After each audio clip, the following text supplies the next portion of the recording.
It's supposed to be a long time ago. What stopped you from coming here? Every time when I try to come here, Talk louder. every time when I try to come here, something will block me Something will block you. because I kept on seeing you in my visions, In your vision. many times. Many times. Yes, So there's a curse you share from your father's side. that is true. We were talking about it with my brother yesterday. You are talking about it when? Yesterday, Where is your father? my brother in the Lord. Father. My father is dead. He died now. I even wrote it. The person who was writing on the prayer line, I told him that the reason I came here, I left the church, is because that my people are dying. Everyone is dying, especially in my father's side. We buried almost 5 people this year. This year. Now, I was supposed to go and bury my uncle. So many of them are drunkard. Yes, that's true. So this is what you are destined for. You are bound. Yes, that is true. So now being a pastor and you are doing this, it will be a stumbling block. That's true, because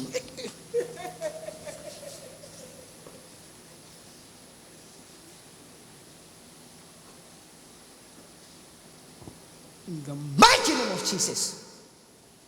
There is a pain you normally feel in your chest on the left hand side. yes. This is death. It's a sign of death. I know. Huh? I'm aware. You are aware. Yes, I'm aware. Stand up. Jesus wants to deliver you.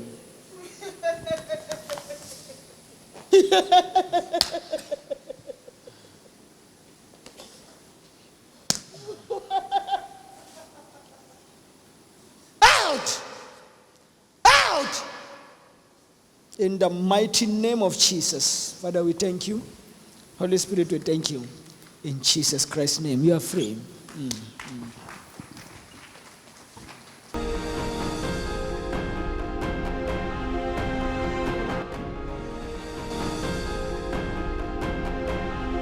Good morning, people of God.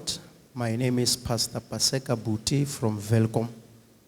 You are very much welcome, sir. So we saw you 3 weeks ago as you were here on the prayer line section. The man of God prayed for you and he gave you a word of prophecy. Do you remember what he said to you? It's supposed to be a long time ago. What stopped you from coming here? Every time when I try to come here, something will block me Something will block you. because I kept on seeing you in my visions, In your vision. many times. Many times. Yes, There's a curse you share from your father's side. that is true. We were talking about it with my brother yesterday. Where is your father? My father is dead. He died now. Everyone is dying, especially in my father's side. We buried almost 5 people this year. Now, I was supposed to go and bury my uncle. So many of them are drunkard. Yes, that's true. So this is what you are destined for. You are bound. Yes, that is true. So now being a pastor and you are doing this, it will be a stumbling block. That's true, because There is a pain you normally feel in your chest on the left hand side. yes. This is death. It's a sign of death. I know. Huh? I'm aware. You are aware. Yes, I'm aware. Stand up. Jesus wants to deliver you. Yes, by the grace of God, I was here for prayer line. I got the grace for prophecy. The man of God prophesied to me. He said there's curse in my father's side, in my family, whereby it's a curse of death. So, and also he said that I have a chest pain. Then he spoke of in my family, in my father's side also, there are drunkards. So to start with the issue of you having to have come here a long time ago, can you kindly just share with us that experience? How do you confirm it to be true? And what exactly has been happening? It is true because I always try to come here. Every time I will see the man of God in my visions, in my dreams, and every time I will be prompt to come here. But there will be a problem. I will have financial problems sometimes, and at times something will just happen that will take my attention to focus on it, and that will block me from coming here. And I will tell myself that I will come, or I will forget about coming here. And after that, after some time again, I will have a dream again. about the man of God, then I will have that feeling again that I need to come here. Yes, I can confirm that to be true. But for how long can you say you have been desiring to make your way to the roadmap ministry but not being able to, as you mentioned, that something will come up, sometimes it will be financial problems. For how long have you been trying to come here? I believe it's 3 years or more. I've been trying to come here, and every time the Lord will remind me through dreams that, hey, go there. So there will be something that will block me from coming. Concerning the issue of the curse that you share from your father's side, how do you confirm that prophecy to be true? In my family, the man of God spoke of drinking in my family, whereby people, especially in my father's side, that most of them, they are drinking, it is true. Most of my people are drinking a lot. It is only few people who are not touching alcohol at all. Yes. But can you kindly, as the man of God mentioned that this is what you were destined for, can you kindly just share with us personally, did you ever find yourself at some point in your life entangled by those kind of habits, perhaps drinking or going out? Yes. As a young person, you and the environment that we are living in. I wasn't a person who will go out to drink, but I did go out some point to drink alcohol, but it wasn't that much effective on me personally. But to my brother, it was something. Even now, he's still drinking. So it is true. The man of God also mentioned to him that there's a pain that he normally experiences on his chest on the left-hand side. So my brother, with regards to that, how can you confirm it to be true in relation to your life? I can confirm the prophecy because it is true. Even though I didn't write it there at the prayer line paper, I have a chest pain, the pain that will be crushing me inside. It started from June, whereby I just had that chest pain, and I was weak. I couldn't stand, and I decided to go to a doctor because of that. So it is true. But can you kindly just emphasize on how severe was it and how exactly was it affecting your daily life? Okay. It was painful, and I wouldn't have strength to do anything. So I decided to go to a doctor. And the doctor just looked at me, he just said, you have asthma. He said that to me. And he gave me the medicine for asthma people. Now, I went with it. I drank that medicine for 5 days. And every time I take it, my whole body will be in pain. Then in my heart, I had this feeling that this doctor, let me change him. Let me go to another doctor to check me, because this one, he did not check me. So I went to another doctor. The other doctor put me to a scan, and he checked my lungs. He said, my lungs are very well, and he told me that the problem is ulcer. That is why you will be having that crushing inside, that pain that will, as if something is crushing you. Now, I came back. Every time now, the problem is that it was affecting me, because when they said I have ulcer, the doctor told me that I don't need to eat meat anymore, which is a problem for me. And fizzy drinks. So it was a problem for me, because when after eating meat you need to take that fizzy drink so that it may. So now it was affecting me big time, to the extent that I did not listen to the word or the words of a doctor. I took the medicine. I said I will eat meat after I will drink this medicine. And also he told me that I should take milk if I don't have that medicine. So what I was doing, because I love meat, I said, it's fine. I will eat meat. I will not leave meat. The time I leave meat is when I know that there's a farm of meat somewhere, so that after I'm healed, I can go there and get it. So I continue eating meat. Then the way it was affecting me, every time I eat meat, I know I will have the pain.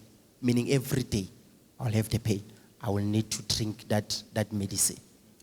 But tell us, as you mentioned that you are a pastor, in regards to your career now, having this chest pain, how did it affect your career?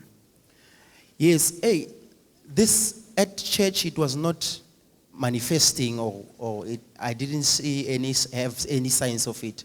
But one time I was at the radio, every time when I'm at the radio, because I'm preaching at the radio there, every time I'm preaching, there was one time where I was preaching and it started hitting me.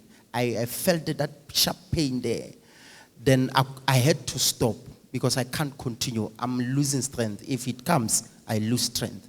I had to stop. I gave somebody platform to continue so that people may not be aware maybe something is happening at the radio.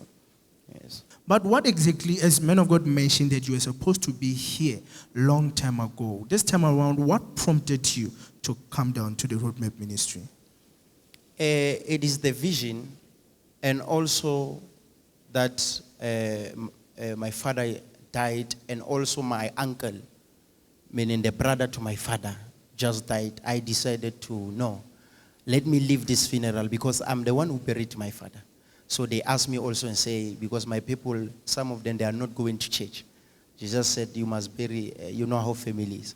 So I decided to say, no, I'm leaving that one. Let me go and at least find solution about this. So I left another pastor to bury my uncle, which is the brother to my father. So I came here for prayer line. So tell us now, when you were on the prayer line section, when the man of God gave you this prophecy, unfolding what exactly has been happening in your life, your family, what came to your mind at the time? When he prophesied me, I just said yes, because he started with something that pushed me, one of the reasons that made me to come here. So the only thing that I remember, I just said, yes, it is true. So I was amazed of the accuracy. Yes. To God be the glory. Shall we clap hands beautifully for Jesus Christ? But share with us now your prayer line experience as the man of God was praying for you as you were falling to the ground while he was tapping your chest. What was happening to you at that time? I don't know. When he prayed for me, I just fell. He kept on praying for me. I fell. There was a time I said, you know what? I've fallen a lot of time now. Let me stay down. And he told the usher to pick me up. I fell. Then it was something to the extent that I said, how can I fall like this? Then I said, I will hold myself. I remember saying in my heart, this time I'm going to hold myself. And surprisingly, when I said that, he was looking away, meaning prophesying other people now. He was no longer concentrating on me. The time I said, now I'm going to stand firm, I'm not going to fall anymore. I don't know what happened. Something just hit me. I fell. When I fell there, now he came back to me. He started praying for me now. I was falling. To the extent that I said, maybe, why did I speak like that? That I will stand firm. And maybe he saw that now I've said that, now he's coming back. It was something. I couldn't hold myself, I'm telling you. As a pastor, pastors are here, they know. It's such an experience. You can't detect what the force that push you or what is it, but you will just find yourself down. That's how God is. That's how God is. You cannot detect him. And there was one thing that I think if I'm not gonna say it here, I will be guilty or something. When I was registering for prayer line there was a brother of mine who was telling me, hey, you must also write the chest pain one. I said, no. If Apostle, because I know he's a prophet, if he's really a prophet, he will see this one of a chest pain. I'm not writing it here. I was just playing with my brother, I'm telling you. But when he spoke about it, I was shocked. Even today, I'm still shocked that he went there, and I'm happy that he went there. To God be the glory. Shall we clap hands beautifully for Jesus? So take us through now after prayer. How is everything now? Your well-being, your health. You will still experience that pain. What is happening to you now? Now I haven't experienced that pain, and I'm free. I eat meat without any conscious of thinking that something will happen. I drink everything, whatever that I want, except alcohol. To God be the glory. Shall we clap hands beautifully for Jesus Christ? Yes, my brother, indeed, we thank God for what He has done for you. So now, how can you advise the people of God now with what God Almighty did for you, the way and manner He attended to your case file? What can you say to the people of God, those who are trusting God for their own miracle? Be in God, trust God, depend on God until God see you through. Certain things the Lord allow us to pass through them for us to trust Him more. Without meeting with them, we may not know God that is a healer. How can you know God is a healer when you are not sick? How will you know? It will be just a history to you. How will you know that God can bless if you don't lack? So, trust God. To God be the glory. Shall we clap hands beautifully for Jesus Christ? We believe that your faith has been lifted by the clip you have just watched. To witness more of God's power through His servant at the Roadmap Ministry, subscribe to our YouTube channel, like our Facebook page, and follow us on our Twitter and Instagram pages.